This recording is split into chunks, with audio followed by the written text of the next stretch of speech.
Good morning. Welcome to the Community Voice. I'm Steve Gradick, your host. Delighted to have you with us for another Monday, and it's not supposed to rain today or tomorrow. How about that? News flash. And so we're going to enjoy 2 days of sunshine, and we're honored to have back in studio. He has agreed to return. Who knows why? But State Senator Mike Dugan is in studio. Good morning, sir. Good morning, Steve. Good to see you again. Glad to have you with us. We're going to do an abbreviated intro because I've always done the extended intro, and it's a lot. Takes us to the first commercial break. Pretty much, and then we're worn out after that's over. But Mike Dugan serves in the Georgia State Senate, representing District 30. He is chairman of the Economic Development and Tourism Committee. He's secretary of Public Safety. He's secretary of the Transportation Committee, and he's secretary of the Veterans, Military, and Homeland Security Committee, which makes sense, because you're a retired Army, right? That's right. And retired as a lieutenant colonel, served in 32 countries in hot fire zones like Iraq, Bosnia, and Afghanistan, right? And you're also a paratrooper, which, jumping out of planes, got to watch that. Currently works with Ray Lynn in the construction industry. He's married to Missy, and graduate University of West Georgia with a couple of degrees from there. How about that? That's the abbreviated. There we go. Okay. We picked it up this time. Yeah, there we go. Otherwise, it takes about 7 minutes. Let's start out, if we could. We've got, I think it's appropriate, we've got a hometown girl, if you will, who's done pretty good for herself. She's apparently been tapped as the head of the Centers for Disease Control based out of Atlanta, or headquartered in Atlanta. And her name is Dr. Brenda Fitzgerald. And I think we all kind of know Brenda. I got to know her when she started, when she ran for Congress a couple of times. But I think it's just, that's a pretty deep and high honor, is it not? Oh, it's a phenomenal honor. She joins, you got Secretary Price there. You got Secretary Perdue there. Now you've got Dr. Fitzgerald going in. That's a lot of strength from the state. That's kind of like when, I don't want to bring up any bad memories, but when Jimmy Carter was president, everybody from Georgia went to Washington. For my time. Oh, of course. Thank you. I appreciate that. Well, you mentioned Dr. Tom Price, who's the head of Health and Human Services, and you've got a strong connection there because your daughter, I believe, is administrative assistant. She's been with the secretary since he was in Congress. She was in his office there, and now she is following him over to HHS, and she's working policy for him. What kind of reports are you getting? I imagine it's pretty stressful. It's not slow.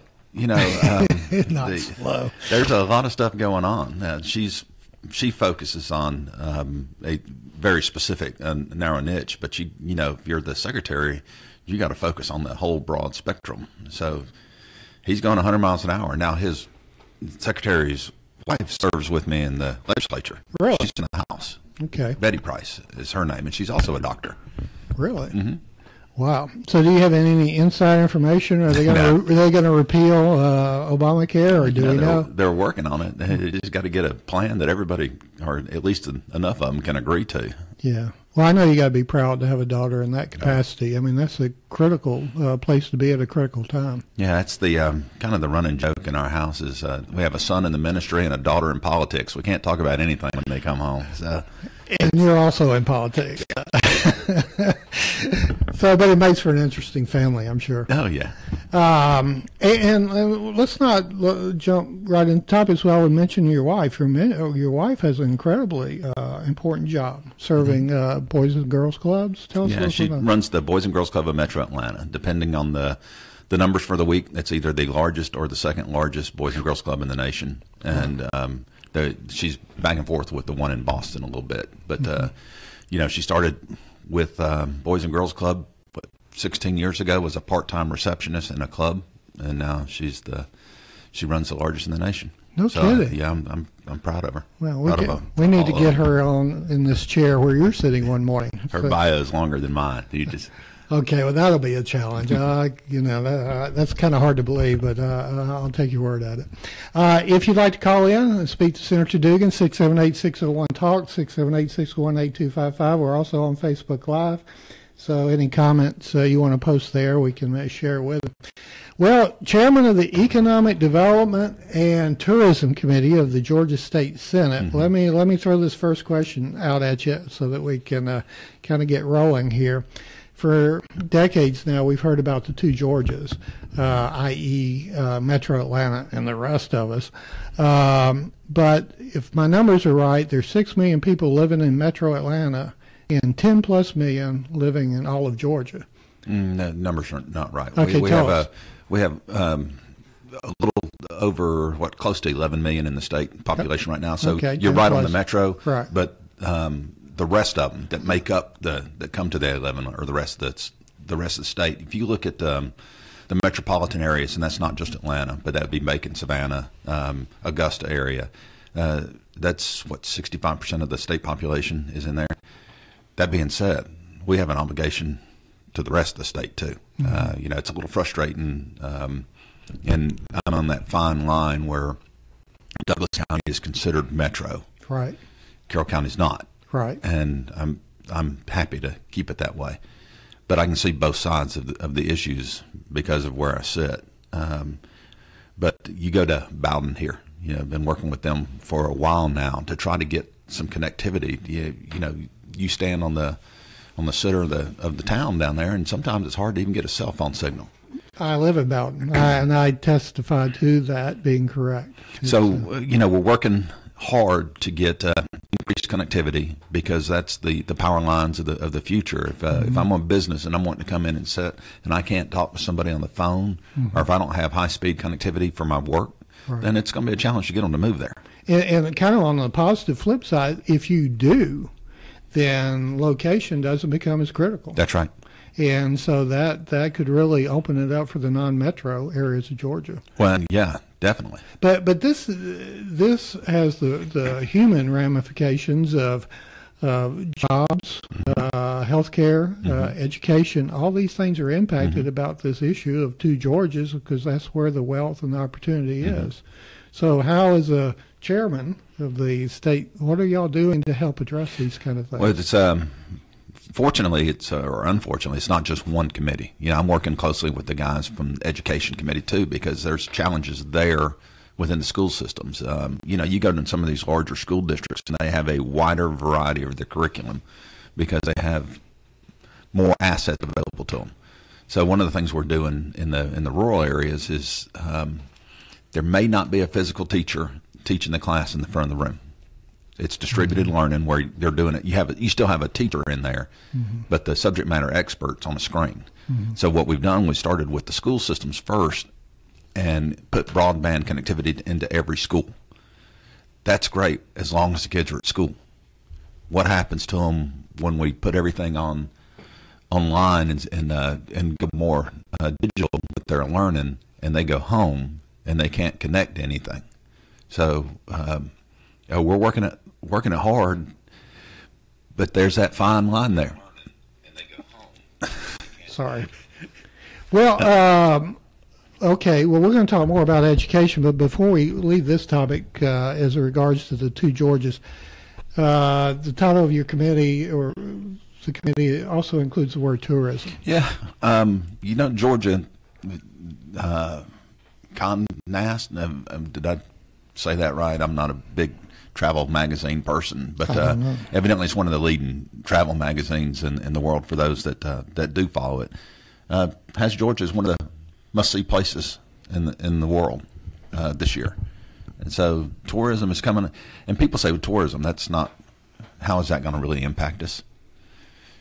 People buy stuff here. They stay in the hotels here. The service industry is impacted by it. It's a huge amount of money that's coming in, and often by somebody from outside the state. So that's the best kind of tax revenue to get, is somebody that doesn't live here in the state that's coming in and visiting and then going home. Is that because we're positioned between the Northeast and Florida in part? It's because there's a lot to do here. If you're a hiker, an outdoorsman, you got the Appalachian Trail on the north side. You've got whitewater rafting. If you go down into Columbus, that's the largest metropolitan whitewater rafting place in the world, as I understand it. Then you get down on the coast. You got some of the old historic. The history there is just phenomenal. Yeah. Even before America was founded, just incredible. Yeah, and so there is a whole lot to do here, which is also kind of why the movie studios have done well here, because in Georgia, you can be in Georgia, and they can make it look like any place in the world within a couple of hours of their studios. So you can be on the beach in the Northeast or in the mountains of Scotland, and just by getting in a car and driving somewhere. All right. Well, we're going to take a break. Come back. Before we do, have to make a note on our Facebook Live. Andrew Hudgens says we're honored and blessed to have the Dugans serving our communities. Very nice. Well, thank you. That's good. That's nice. He has a question. Okay. Any plans to make a run for U.S. Senate one day down the road? No. I'm happy doing what I'm doing. All right. We've got that. State Senator Mike Dugan is happy, and we're happy to take a break and to hear from our fine sponsor, Tanner Health System, after this work.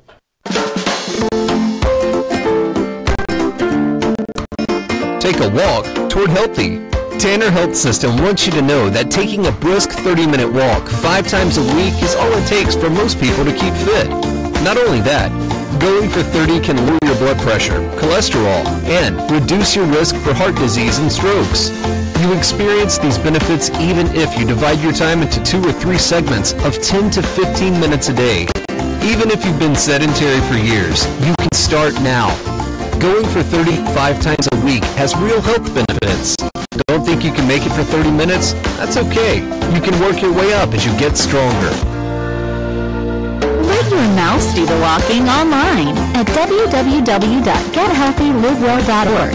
Tanner's go-to online destination for health tips, fitness tracking, healthy recipes, and more. Get inspired to get your healthy on at gethealthylivewell.org.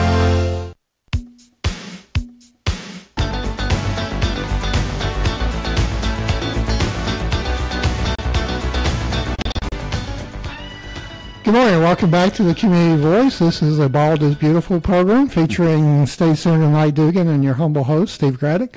Invite you to give us a call at 678-601-TALK, 678-601-8255, or make a comment on Facebook Live where you will find us, oddly enough. And,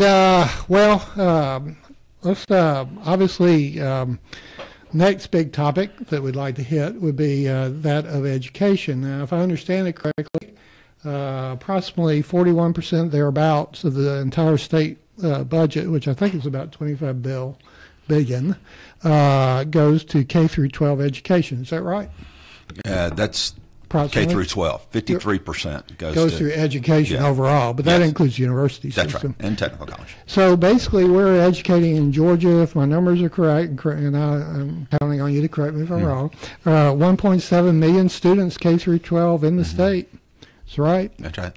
That's the public side now. That's the public side, because we still have a lot of private schools. That's right. If I'm not mistaken, I think we have and again, I don't have the numbers in front of me, but I think there are like 900 high schools in Georgia, approximately. But that includes public, private. Yeah, there's 181 school districts. Right. And those are the public ones. So, yeah. I think there's about 900 schools, and about 600 plus are public, and then the rest are either private, independent, church, whatever. Yeah. So. And then homeschool. And homeschooling. Georgia virtual homeschool. Right. Is another way to educate our kids. So so how is the state doing, and how is the state doing addressing the needs of education currently in this financial current environment? Well, that's one of those that no matter how we're doing, I'm going to say we need to do better. Right. When I got elected a few years ago, we were at 67% graduation rates. Now we're pushing closer to 80. Really? Which is, oh yeah. Now, how long have you been in office? This 5 years. Okay. So we've shown improvement. But, that's if you're comfortable with getting a high C, then we've reached it. I don't think any of us are. If you're... Well, I certainly wasn't. If you want to, everybody strives to get an A. So we got work we've got to do, but we're making strides. Part of it is the dual enrollment program, Move On When Ready, has had a positive impact. A variety of education that engages the kids in areas that we need, that will better position them to be productive members of society, that's had an impact. So we're still going. We're still working on it. Tate, you mentioned Move On When Ready. If you could elaborate on that for somebody who maybe has never heard of it. Well, what we've determined is kids learn at different paces, and they're ready to achieve different things at different times. So we kind of strengthened a program that's actually been in existence for a while, but nobody ever knew about it. And it wasn't widely taken advantage of. But if you're going into your junior year of high school and you've got the requisite skills to go ahead and go into higher education, most of it thinks of the university system, but the technical system also plays a part in this, then you could very well be going into your junior year of college the same day you graduate from high school, or you could have your associate's degree by the time that you graduate from high school. So it's a way to keep the kids involved, because they're not sitting there bored learning at a pace that's too slow for them, or that studying something that is not as interesting to them. And it's also a cost saving. It's a cost saving to family and a cost saving to the state, really, because it's like taking that 30-year mortgage out on your house and paying it off in 15 years. So it's a great program, and it showed dividends. I think I read where in the technical system of Georgia already has 19,000 students involved with Move On When Ready. That's about right. But that's the point, is you can, even in high school, you can be taking college level work when you're ready. And because the university system, and feel free to, because I know you have strong ties to the University of West Georgia, but it's become more and more costly to go to a university. Yeah, and if you look at the rate of tuition has not climbed that much. Fees have. The part that troubles me the most, and we need to kind of figure out how to address it, the cost of textbooks has risen like 862% over the last 10 years. In a day and age when most everybody has a smartphone or a tablet or a laptop, why are we even buying textbooks? Yeah. And I have suspicions out there, but I would. You want to elaborate on what they may be? Anytime that something like that, somebody's making some money off there somehow. Yeah, there you go. I think it's the booksellers have an obligation to sell a certain number of books, but those. If I'm your teacher and I say you have to have this book for class, and I'm the bookseller, and I go, I have a captive audience right here, I can pretty much charge whatever I want. That's not right. I think I may have asked you this before, and forgive me if I have, but back to the education budget. Apparently, 12% of the total education budget goes to the Board of Regents, right? About $2.5 billion or something. I don't know that. Okay. I'd have to look that one up. Anyway, but from what I understand, really, there's no, once y'all designate that money for the Board of Regents, it's up to the Board of Regents to administer. Talking about Board of Education or Board of Regents? I'm talking about the university system. Okay. So, but I mean, it's up to the Board of Regents to really designate that and oversee it. Should there be more oversight over that money by the state legislature? Oh, well, it's a fine line. You want to have oversight, and we do in the budget process each year, because then they have to come back and say, because you may not know what they're going to do forward all the time, but you sure do know what they did past. And so it's a look back to look ahead. No, excuse me. What I'm saying, it's a fine line, is none of us want to be in the day-to-day operation of approving checks. Right. We all have jobs that we have to do as well. Right. So, but there are checks and balances on it. That's a good point. Y'all are part-time. Oh, yeah. Even though it may seem like full-time sometimes. It's a full-time, part-time job. It's good, though. I'm not complaining. Well, I understand this year, actually, the governors, and you used to be a floor leader for Governor Deal, has taken another initiative in terms of improving literacy in the state. And when we talk about two Georgias, I mean, that's a critical topic. Yeah, and that's, with a lot of that stuff, it's not really that costly. It's just an understanding. It's engaging earlier and earlier. The more we understand how children's brains develop, we understand that you got to get them even sooner than what we did. have been doing, and it's not just you do that. Read to your kids, extremely important. Read to your kids. Point. There's a whole bunch of other stuff that goes with it, other than just the simple reading. And with a lot of the parents out there that are working with their kids at home, it's teaching them how to teach their kids. Mm-hmm. Because if you're going to wait till your kid goes to pre-K or kindergarten mm-hmm. to start their educational process, you've waited too late. Mm-hmm. You need to get going, and that's your responsibility as a parent. And if they get in that groove early, they may carry it through the entire educational process of the child, which would be phenomenal. Because, I mean, really, it's the parental involvement that's probably the biggest challenge that educators have, is getting parents involved, keep them involved, and supportive of the education of their own children. Yeah, think back to your college class, that basic psychology class that you had to take in college, where they said that the greatest influence you're going to have during the initial socialization of a child is the family. Yeah, and that hadn't changed. Yeah, and in the first few years of the child's life. Mm-hmm. Well, as usual, we're going to run out of time because I always tend to want to get into all these topics. But one thing that I'm always eager to ask you about, because you're Secretary of the Transportation Committee, and how about lowest 4th of July gas rates in a decade? Did you see that? No, I did not. That's pretty good. I know that's what you were going to bring up, was how little we're paying for gas now. Well, so when you say lowest gas rates, you're talking about what? Elaborate. The price you pay at the pump for a gallon of gas. Okay, it's the lowest it's been. Yeah. I was in Alabama the other day, and it was like $1.80 something. Yeah. It's really crazy. Unfortunately, you have to drive on those roads too, though. Yeah. Okay. Well, that's exactly what I want to ask you about. Bring us up to date on, because anybody who travels on the interstate between Bremen and Temple and Villa Rica, we see the work.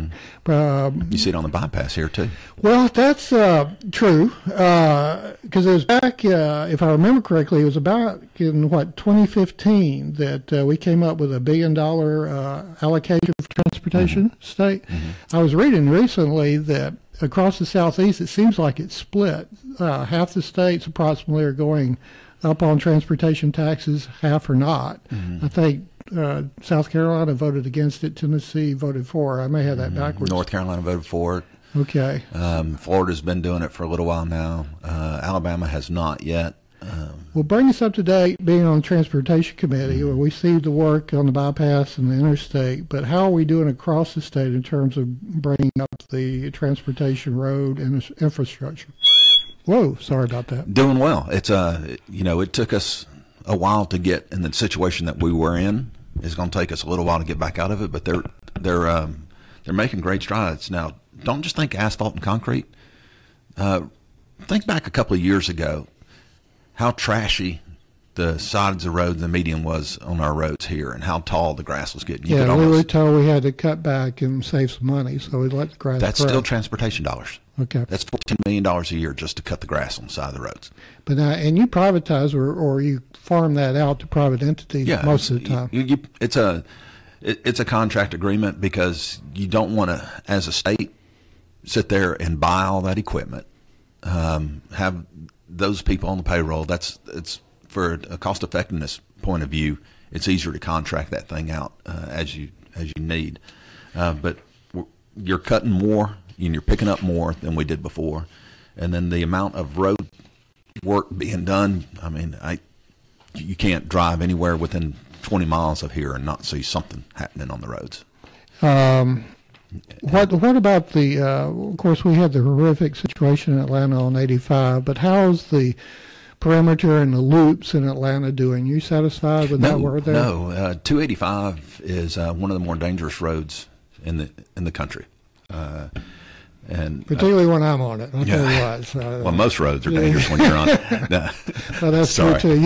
Too easy, but deserved. No, so I'm not happy with it. And one of the things that we're going to have to face when we come up to this thing is when Savannah Port is fully done, and that the amount of cargo coming off that, we can't afford to have more trucks on 285 or going up 75, 85 through the center of town, or hitting 113 up through Temple. Those roads are not designed for that type of traffic. So what's the solution?